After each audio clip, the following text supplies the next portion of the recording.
Hello everyone, let's paint up the Labubu Gundam! New Type is a fast and reliable source of Gunpla supplies in the US. For my fellow Canadians, our Gamma Hobby offers the largest stock of kits, tools, and paints. I stumbled across this Labubu Gundam from Takara Model Studio and just had to get it. The sample images just really caught my eyes. By the way, this is not sponsored. I bought it with my own money. I wasn't sure if I should film this for my channel, but when I first shared it on my Discord, 3 or 4 other patrons immediately bought the kit, mostly as a gift for a female Gunpla painter friend or a wife or girlfriend who they planned to paint it for. So it seemed like there could be a place for it on my channel.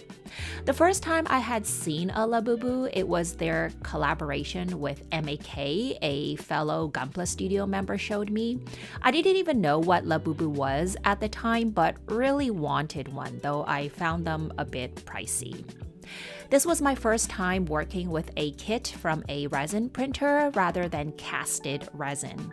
While it still requires some work, I generally found the surfaces to be a lot cleaner with sharp details, and pre-assembly was a breeze.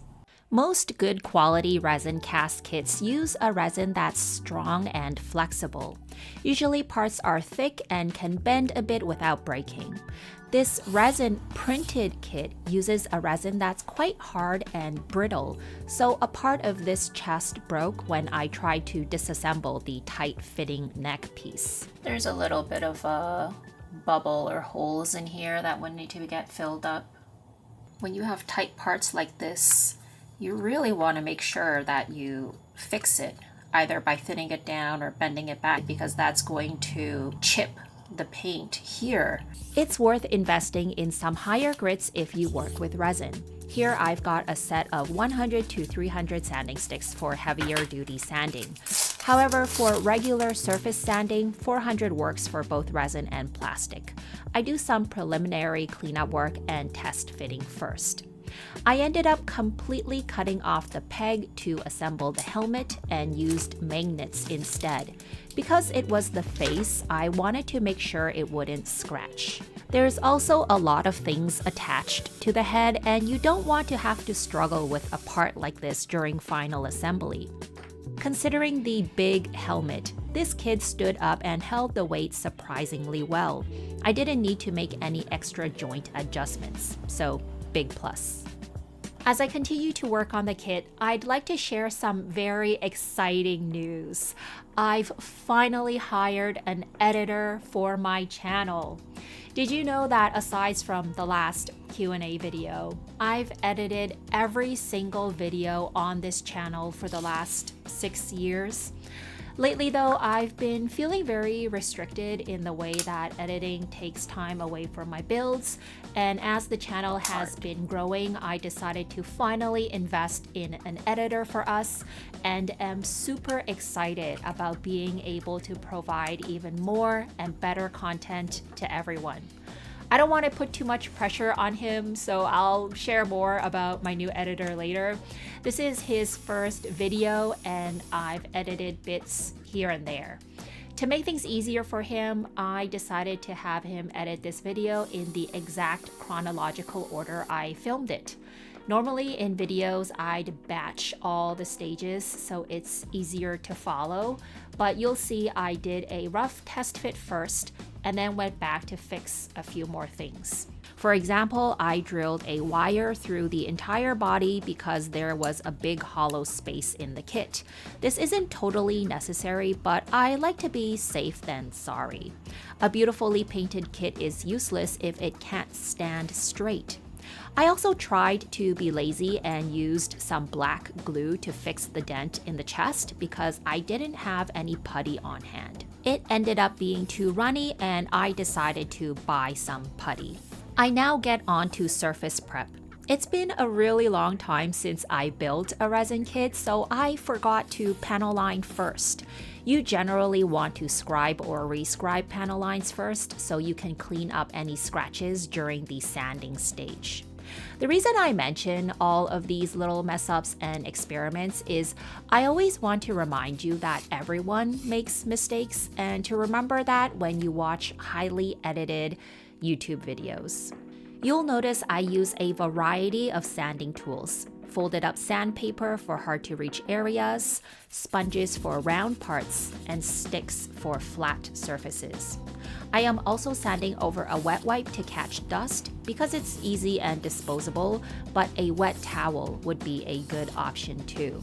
If you're interested in more details on how to pre-assemble and clean up resin kits, I have a Resin Basics series which I'll link in the description box below.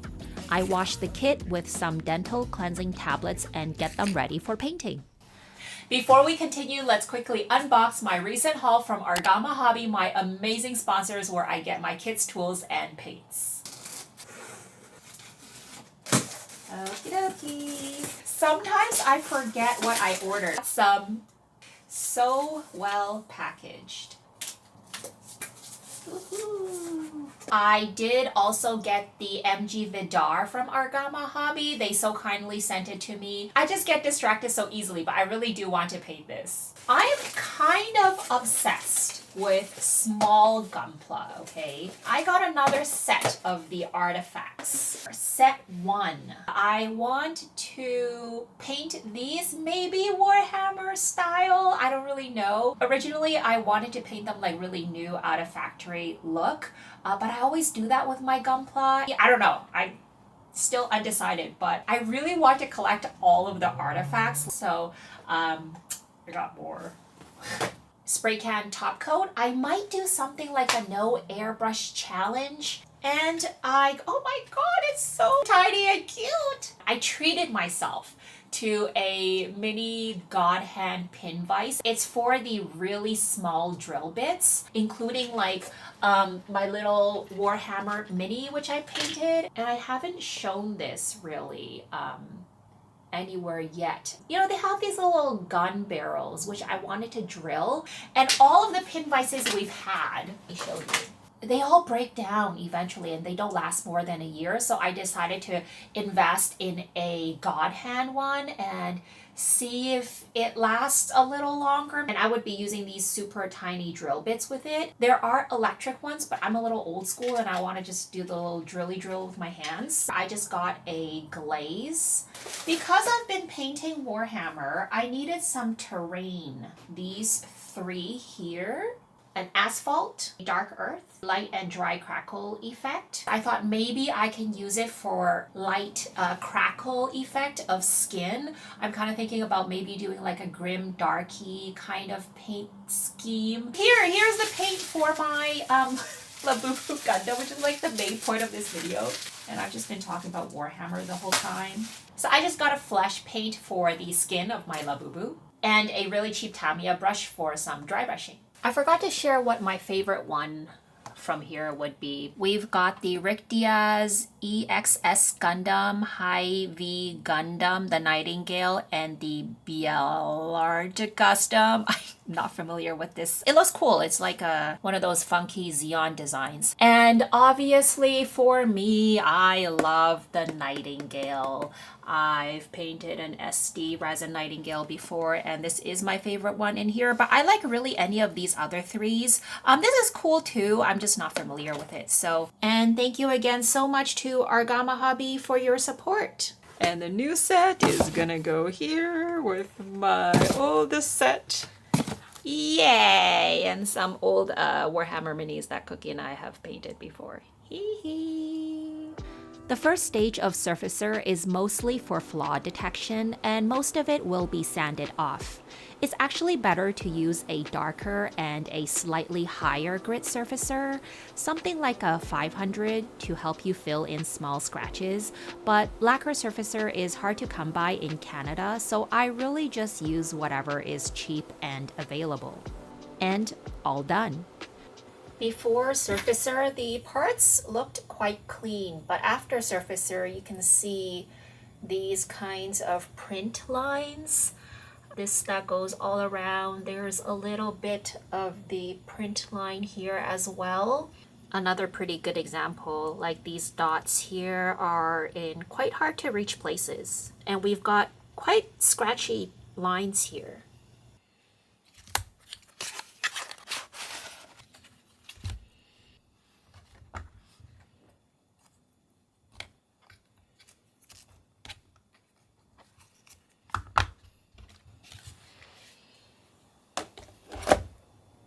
Resin kits are a labor of love. Sanding and panel lining these parts took me 20 minutes each. I had originally intended to release this build as a single video, but ended up filming way too much footage, so it'll be a two-part series. If you'd like to see more live, unedited footage of this build, I'll have a roughly 30-minute, fully narrated version on my Patreon, where you'll find more exclusive work-in-progress videos of my previous builds. Your support as a patron helps me create more and better content for this channel.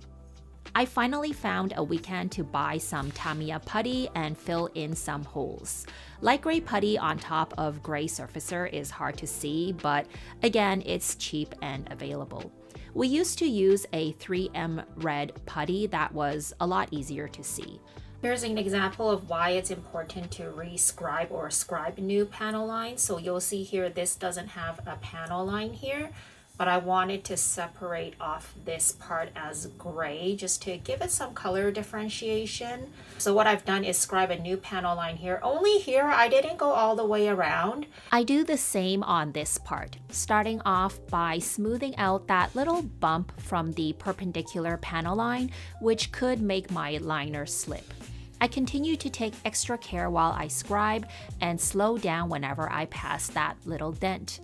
The key to scribing new panel lines, whether you use a guide tape or not, is to use a very light hand. Use a brush or airbrush to constantly blow off the dust, otherwise they become a kind of speed bump. A lot of people also ask how many passes I usually make. I never count because it depends on how much pressure you put on it, but it should look as deep as the other surrounding panel lines. Notice that I also rely more on moving my part rather than the liner. So I decided to scribe the edge of this helmet, and you can see this is the after and this is the before when it's unscribed. Getting ready for the second round of surfacer. I've done a second round of surfacer and picked out a few pieces where I missed some imperfections. Like this helmet here is still a little bumpy on this side, and there are still some holes in some of these pieces which I missed.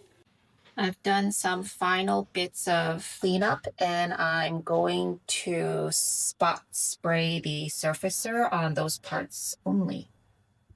I've grouped off how I'm going to paint the parts. These are all mostly whites with gray masked areas, and these are going to be mostly the candy and metallics.